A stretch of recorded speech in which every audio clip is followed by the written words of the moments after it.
Good morning. In this series of webinar online cure cases, I am going to present one case today. It's a very pleasant, very chilled morning of Sunday. Uh, First, I would like to say I am very blessed. I had got lot many gurus in my life. First of all, Dr. Bhavesh Patel in GHMC Savli, he created faith in me regarding homeopathy, like it works. And then I met Dr. J. J. Patel sir, who had given free hand to prescribe me in his own clinic. Then I met Dr. Prabhu Jekar sir. We all know that how he create like homeopathic mathematics, like 1 + 1 is 2, then same concept apply in homeopathy. And on the basis of disposition, he were given lot many clue how can we cure incurable cases. And then December 18, I met Dr. Didar sir, who uplift the practice and belief and on life by making understanding of epigenetics, by making understanding of how Sora we have to consider in incurable cases. Thanks all my teachers and gurus. Today, I am going to share a case of polyarticular juvenile arthritis. Polyarticular juvenile idiopathic arthritis is an autoimmune disease that affects children and causes arthritis in 5 or more joints with the first 6 months of illness. What causes juvenile idiopathic arthritis? Usually, the causes of juvenile idiopathic arthritis is still unknown, but researchers believe that it may be caused by a combination of genes and environmental factors. Juvenile idiopathic arthritis affects twice as many girls as boys and is most commonly diagnosed between 1 to 3 years of age. Some understanding according to GNM, because in homeopathy, majority of successful homeopathic doctors are utilizing this concept of German New Medicine, Dr. Lewis's literature, Dr. Bruce Lipton's literature of biology of belief, Dr. Joe Dispenza's literature, breaking the habit of being yourself, because these all are interlinked with each other. Arthritis is a healing of a joint as per GNM, accompanied by an inflammation. And chronic arthritis is a sign that the healing process cannot be complete because of constant relapsing of conflict. With arthritis, a person is quickly in a vicious cycle since the arthritic pain and restriction of movement often causes additional self-devaluation conflict at the same location sooner or later. This freezes a joint, for example, the shoulder, frozen shoulder. Polyarthritis affecting many joints reveals that the person had suffered a self-devaluation conflict as a whole, not as a particular, but as a whole. Biological conflict as per GNM is severe self-devaluation conflict or loss of self-worth. And conflict active phase, the affected bone decalcifies, creating gaps and little holes in the bone. And in healing phase, the bone is reconstructed with callus produced by the bone building osteoblast. According to Lewis, arthritis is feeling unloved, criticism, and resentment. And rheumatoid arthritis is output of feeling victimized, lack of love, chronic bitterness, resentment, deep criticism of authority, feeling very put upon. Now we will proceed towards our case. Our patient is 7-year male, having complaint of left side body stiffness since 3 years, increased since April 23, 2023. Joint pain is more on left side with knee swelling. दर्द होता है तो रोने लगता है, दर्द हो रहा है करके पुअर लेफ्ट हैंड ग्रिप, जो लेफ्ट हैंड का ग्रिप था that was very poor. Right का भी नहीं होता है अच्छे से. Start with heel, left heel से पहले स्टार्ट हुआ देन राइट. 3 इयर्स से नी में भी पेन होता है, तब अकड़न नहीं था. अब अप्रैल में हुआ तो 4 पूरा बॉडी अकड़ गया है, साथ में पोटी भी हो गई थी. Usually complain aggravated morning after wake up, stair ups and down, और जब नी फोल्ड करना होता है तब. कभी कभी ज्यादा अच्छे से नहीं खाता है तो कॉन्स्टिपेशन हो जाता है. और उसकी वजह से भी उसको पेन बढ़ता है। Recurrent mild fever every 2.5 month with pain leg since 2.5 year. 2.5 साल से उसको एवरी 2.5 मंथ में उसको फीवर आ जाता है। Also no height and weight gain according to age. से ये रिमेटोलॉजिस्ट का प्रिस्क्रिप्शन है। Polyzonal arthritis, rheumatoid factor negative, and इसका ये मेडिसिन प्रिस्क्रिप्शन है। We can see Folitrax 10 milligram once in a week, Folvite, Lanzol जो एंटासिड है, और आइबुजेसिक प्लस सिरप जो पेन के लिए दिया हुआ था। ये उसका MSUS रिपोर्ट है। इसके हिसाब से synovitis both knee grade 1-2 with flexion tendinitis grade 2-3। Taking homeopathic medicine since 5 months, but no improvement. Allopathic prescription, as we discussed, Folitrax, Folvite, Lenzer, and Ibugesic चल रहा है।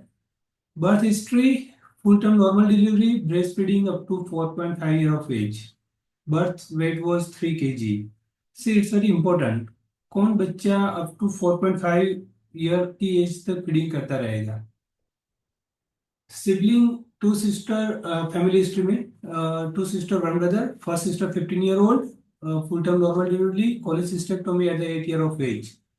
सेकंड ट्विंस थे, उसमें से first sister 8 year old, LSCS, and जो second child था वो 4 month में इंटरट्रेन ग्रोथ रिटार्डेशन होके मिसकैरेज हो गया। Third patient himself, full term normal delivery, fourth was unwanted, so MTP taken. Father sibling, three brother, two sister. First three child die after birth. Fourth sister, fifth brothers, then father. उसके बाद sister के 2-3 miscarriage, younger brother के आरे, और tuberculosis of lung. Patient के दादा को heart की बीमारी, बाईपास सर्जरी हुआ है उनका, और दादी को ऑस्टियोआर्थराइटिस, 70 ईयर की एज में उनका डेथ हो गया है। Stop stool for 10 days then die. Before death, her bowel were stopped. Mother sibling, two brother, two sister, one miscarriage. First brother, second brother, third sister, twins. One miscarriage plus one abortion. Mother depression, chikungunya and dengue. ये आगे history में आएगा। maternal grandfather alive, normal. Maternal grandmother osteoarthritis, dies 62 year of age, CKD यानी कि chronic kidney disease, before 1.5 year.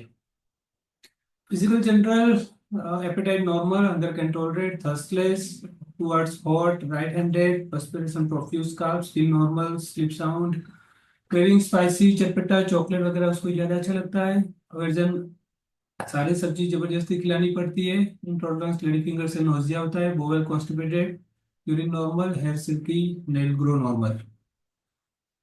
Carrying, किसी को भी care करता है, अपने से छोटे बच्चों को केयर करता है। गुस्सा जल्दी आता है पर मान भी जाता है।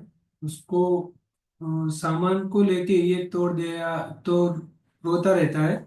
मुंह फुला के चुपचाप बैठ जाएगा। मनाने पे चिल्लाएगा चले जाओ करके, 30 मिनट के बाद अपने आप आ जाता है। डर नहीं लगता।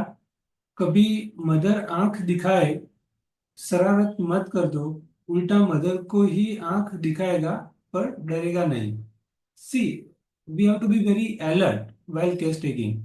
बच्चे का घर पे कैसा बिहेवियर है, outside of home how is acting and reacting to the situation. तो here he shows like he is very courageous and stubborn, and mother को ही आंख दिखाता है, डर पर डरेगा नहीं। Tight cloth around neck intolerable, new cloth पहनना अच्छा लगता है, चमकीला कपड़े अच्छे लगते हैं। वेरी टॉकेटिव, बहन को मार देता है पर बाहर से रोता हुआ घर पे आएगा और उसको डांटने के लिए बोलेगा। सी, रिएक्शन चेंज, तो ये उसका बेसिक जेनेटिक डिफेंस होता है कि at home he is very reactive but outside home he is very timid, and अपने सिस्टर को और मदर को बोलेगा कि उसको सामने वाले को डांटो। Hobby, dance, likes playing, memory good, जो पढ़ के आता है वही याद रहता है, घर पे पढ़ना अच्छा नहीं लगता है। Mother mental state during pregnancy, it's very important part of our case taking, because we all know our life didn't start from us actually. Embryologically minimum 3 generation पहले से लाइफ स्टार्ट होती है। कैसे कि जब हमारे मदर, जब हमारे मैटरनल ग्रैंड मदर के वूम में होते हैं, तब हमारे मदर की ओवरी में जो ओवम होते हैं वो प्रिकर्सर या तो मायोटिक सेल में प्रेजेंट होते हैं, और उसी ओवम में से फ्यूचर में हम और हमारे सिबलिंग का बॉर्न होता है। तो और हमारा जो सबकॉन्शियस माइंड का जो प्रोग्राम होता है वो सबसे पहले कब डिजाइन होता है, जब हमारे मदर हमारे मैटरनल ग्रैंड मदर के वूम में होते हैं तब। ऐसे सेम वैसा वर्सा, जब फादर दादी के गर्भ में होते हैं तब भी उनके टेस्टिस में जो स्पर्म होते हैं वो मायोटिक या तो प्रिकोसर सेल में प्रेजेंट होते हैं। तो मदर की लाइफ और मैटरनल ग्रैंड मदर की लाइफ वहां से कुछ नहीं मिलता है, then we will find in the history of father और दादी। तो ये बहुत इंपॉर्टेंट पार्ट होता है। अ, दूसरी लड़की के बाद 3 मंथ में ही शिवांश कंसीव हो गया था। कैसे संभाल पाऊंगी, जल्दी रह गया। मदर को ये डर था कि how I will be able to handle it. जी, तो जो बच्चा आफ्टर बर्थ 4.5 ईयर तक फीडिंग कर रहा था, तो उसका जो डर या तो उसकी जो नीड कैसे मैनिफेस्ट होती है, क्योंकि मदर ने इनिशियली क्या रिस्पॉन्ड दे दिया कि how I will be able to manage it. तो मदर को क्या चाहिए, कोई सपोर्ट चाहिए मतलब। हस्बैंड मेरे पास नहीं थे, फॉरेन टूर पे थे, 5 मंथ तक अफ्रीका गए, क्या करूं, दवा खा लूं। तो यहाँ से डायरेक्टली हमें नहीं लेना है कि मदर ने सोचा कि मैं दवा खा लूं तो उसको मर्डर या तो डिफाइंड या तो निग्लेक्टेड। बट आगे जाके बच्चे की क्या सेंसिटिविटी डेवलप होती है या तो सराउंडिंग कॉन्शियसनेस कैसी रहती है, उसके हिसाब से हम आगे का रूब्रिक कंसिडर करेंगे। मेरे पड़ोसी जो थी वो झगड़ा बहुत करती थी, पानी वानी गिरा देती थी। हस्बैंड से बोलूं तो बोलते थे कि तू अकेली है, कुछ मत बोलना। एक दिन मैंने उसको चाय पिलाने बुला लिया, तो तब से वो बहुत ज्यादा आने लगी। पूरा दिन मेरे घर में बैठी रहती थी, तो मुझे अच्छा नहीं लगता था। जब दूरी बनाई तो परेशान करने लगी। उसको बच्चे वगैरह नहीं थे, तो मुझे कुछ ना कुछ करके झगड़ा कैसे करे वो सोचती रहती थी। तो ये 9 मंथ ऑफ प्रेगनेंसी की बात हुई। सी, अब now kid has taken born. Shivansh 2.5 month का था, तो मेरे देवर, ये दूसरा इंसिडेंस है। मेरे देवर से मेरे हस्बैंड ने पैसे लिए थे, तो वापस मांगने आए थे। मेरे हस्बैंड ने मुझे बताया नहीं था इस बारे में, पर तब उसने बहुत लड़ाई झगड़ा किया, हस्बैंड के बारे में गाली गलौज किया। वो बहुत बोल रहा था, मेरे पैसे लौटा दो, मेरे पैसे क्यों नहीं दे रहे हो, बहुत जोर जोर से बोला। सब पड़ोसी इकट्ठा हो गए थे, मेरी बनाई इज्जत खराब हो गई। मैंने पड़ोसी को बोला था कि मेरे ससुराल वाले अच्छे हैं, पर अब वो सब क्या सोचते होंगे, सब घर वाले कैसे होंगे, मुझे बदनाम कर दिया। सब कहेंगे ये तो झूठ मूठ का बोलती थी। तो क्या मदर ने जो एक अपने फैमिली को लेकर के एक पॉजिटिव इंप्रेशन क्रिएट किया हुआ था, वो सब खराब हो गया। तो यहाँ पर kid has already taken born, तो ये इंसिडेंस अफेक्ट करेगा या नहीं, या तो मदर क्या परसीव करती है वो बच्चे पे अफेक्ट करेगा या नहीं, even after born of child. मैंने मेरे हस्बैंड को गाली गलौज किया कि उसका पैसा वापस कर दो, पूरी सोसाइटी में मुझे बदनाम कर दिया इसने, क्यों पैसा लिया इसके पास से। तब से मैं डिप्रेशन की दवाई खाती हूँ आफ्टर दिस इंसिडेंट। उसके बाद में अपने मायके चली गई 5 मंथ। हस्बैंड आ गए तो ले गए। अभी भी मन में रहता है कि मेरी बीमारी का कारण यही लोग हैं, जो ब्रदर इन लॉ था उसने जो ये इंसिडेंस क्रिएट किया। सिर्फ पहले भी ड्यूरिंग प्रेगनेंसी नेबर से प्रॉब्लम थे मतलब, लेकिन मदर की सेंसिटिविटी के हिसाब से बीमारी मदर को किसके बाद आई, ये इंसिडेंट्स के बाद, लेबर वाले इंसिडेंट्स के बाद। तो उसका ये सेंसिटिव पार्ट हो गया। सो ये हमारे पास हिस्ट्री है। See what point we can consider. तो डेड चाइल्ड, तो ये डेड चाइल्ड कहाँ से आया, क्योंकि पेशेंट के सिबलिंग में मदर को एक ट्विंस में एक चाइल्ड डेथ हो गया, 4 मंथ में आयुजिया, एक अबॉर्ट करवाया। फादर के सिबलिंग में 3 सिबलिंग आके एक्सपायर हो गए। तो see what our life is not only a physical body ना, our life is all about combination of sound mind and body. तो in practice generally we have to consider two way. First, एक तो जो सोरा जहां से start हुआ, वहां से जो डेवलप सोरा मैनिफेस्ट हो रहा है, वहां तक की जर्नी मिल जाए तो वो सबसे बढ़िया रहता है।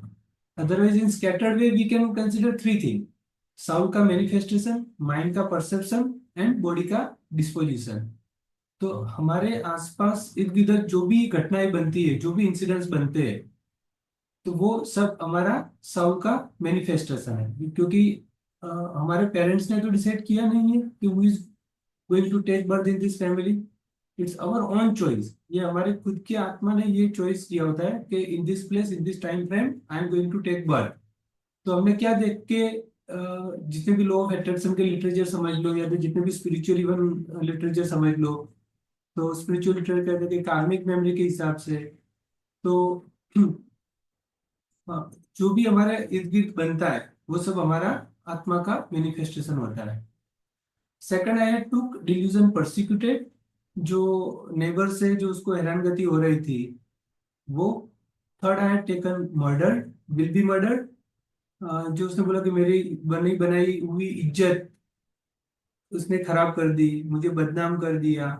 तो ये मदर की कितनी सेंसिटिविटी थी। और ग्रोइंग फेज में जब बच्चा 0 से लेकर के 6 मंथ तक होता है, तब वो कौन से वेव्स में होता है, beta, alpha, theta and delta. तो डेल्टा वेव्स में होता है बच्चा 0 to 6 मंथ। तो 100 उसके न्यूरॉन का जो स्पूनिंग होता है वो बहुत रैपिडली होता है उस वक्त। तो उस वक्त मदर, सराउंडिंग एनवायरनमेंट, जो कॉन्शियसनेस है, वो बाय डिफॉल्ट बच्चा वो परसीव करता है। तो जो मैं बोल रहा था ना कि after taking birth of child 2.5 month का था, तब का मदर का मेंटल स्ट्रेस कितना मैटर करता है, बट वो मैटर करता है।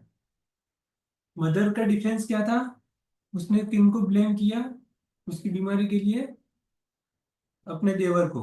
तो reproach is others, hell desire. दो तरीके से I consider. First was during 9 month of pregnancy, mother का फर्स्ट रिएक्शन क्या था, how will I will handle it. तो उसके husband was out of town and she was alone over there, so she had not perceive like I am alone, but उसकी need क्या थी कि मुझे कोई सपोर्ट मिले। एंड दैट्स व्हाई इसको वो बच्चे का जो डिफेंस आया मतलब, तो उसने 4.5 तक मदर को क्लिंग करके रखा, होल्ड करके रखा। Kid is very talkative, intelligent, school में पढ़ के आता है, घर पे पढ़ता नहीं है फिर भी अच्छे मार्क्स लाता है। Very mischievous, side affection left to right, dream of snake in mother, close around neck intolerable, thermal thirst or thirstless, it's not very important over here because already juvenile arthritis होता है। तो if we had gone through the literature of Dr. Praful Jikar's theory of suppression, तो third layer के बाद वो thermal thirst का इतना important नहीं होता है। It's a repertory chart.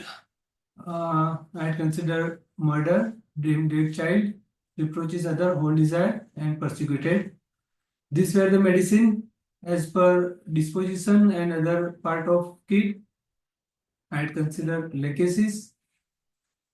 On 21st October 23, legacies 200 dropper once in a week in 10 ml of water. उसका फर्स्ट फॉलोअप में मिथोट्रेक्सेट 10 से 7.5 मिलीग्राम किया। देन मार्च में 7.5 से 5 मिलीग्राम वंस इन वीक किया, then 2.5। Then I advise them to do CBC ESR inflammatory marker. तो ये सब विद इन नॉर्मल लिमिट थे। Then I advise them to discontinue methotrexate. It is very healthy Now we will see patient's feedback. साल बाद से ही इसको चलने में थोड़ी सी प्रॉब्लम होती थी, हाथों में अच्छे से ग्रिप नहीं बन पाती थी, और ये इसकी ग्रोथ भी रुकी हुई थी, और वीकनेस काफी हुआ करती थी। हमने बहुत सारे डॉक्टरों को दिखाया, एलोपैथिक के अच्छे अच्छे बड़े बड़े डॉक्टरों को दिखाया, बहुत सारे हमने टेस्ट कराया, बट कभी कुछ ज्यादा कुछ निकला नहीं। एक डॉक्टर ने बोला पॉलीमॉर्फिज्म माइनस नेगेटिव है, तो उसके लिए मेडिकेशन स्टार्ट हुई। इसकी मेडिकेशन चली, सो काफी इम्प्रूवमेंट हुआ उस मेडिसिन से। बट जब मेडिकेशन स्टॉप हुई तो फिर कॉम्प्लिकेशन फिर वैसे ही आ गई। फिर हमें पता चला डॉक्टर जनक सर के पास, उनके पास हमने उनसे कंसल्ट किया, उनसे ट्रीटमेंट कराई। सर के ट्रीटमेंट आज मोर देन 1 ईयर हो गए, और 1 ईयर से हम इसका ट्रीटमेंट कंटिन्यू किए हुए हैं, और इसमें सारे कॉम्प्लिकेशन जितने भी थे सब सब सॉल्व हो गए। मेरे बच्चे की हाइट भी बढ़ने लगी, और जो भी इसके पेन होते थे नी में, ज्वाइंट पेन, वो सब लगभग ठीक हो गए। अब ये अच्छे से ग्रिप भी बना पाता है, चल पाता है, दौड़ पाता है, अच्छे से नॉर्मल बच्चे की तरह खेल पाता है। दिखाइए शिवांश, आप ग्रिप दिखाइए, ग्रिप बना के दिखाइए, दोनों हाथों से बना के दिखाइए। बताइए पहले आपको क्या होता था, पहले आप बना पाते थे? बताइए, आप बोल के बताइए क्या क्या क्या क्या दिक्कत होती थी आपको।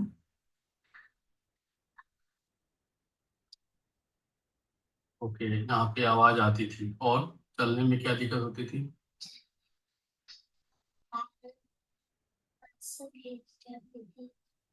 ओके, स्टिफनेस आ जाती थी, और उठने बैठने में बैठ जाते तो सही से नहीं जाते थे। अभी आप खड़े होकर दिखाओ, दिखाओ। ओके, बैठ के दिखाओ, सही से बैठो। वेरी गुड, खड़े हो जाइए। अभी आपको कोई दिक्कत है? See how lachesis works. We'll try to understand the remedy lachesis through its basic core delusion, its manifestation, its perception. Lachesis comes with the delusion doomed, despise, devil, will receive injury and sin.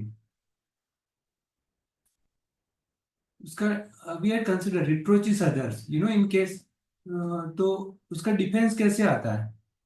तो lachesis जितने भी Ophidia है reptile से, उसका journey कैसा है मतलब?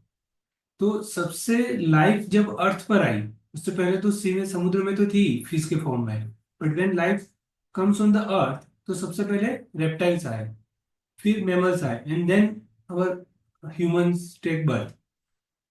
तो रेप्टाइल्स का बेसिक इंस्टिंक्ट क्या होता है, रेप्टाइल्स का बेसिक डिफेंस क्या होता है?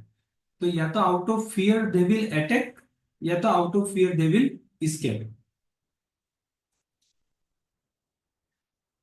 तो ये जितने भी डूम स्टेट है, तो वो वहीं से आया हुआ है।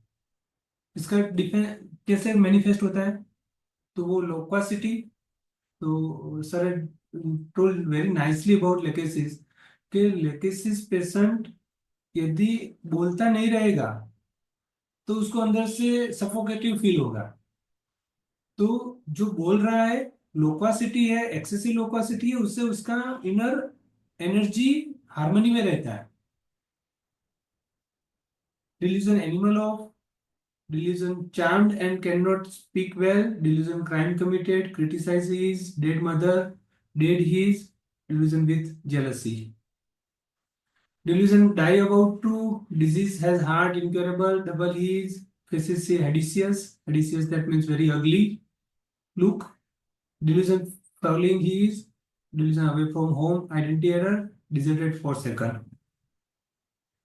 Delusion under influence of superhuman control, insane become, laughed at being, life burden, delusion will be murdered, persecuted, poison has been, phantom sees frightful.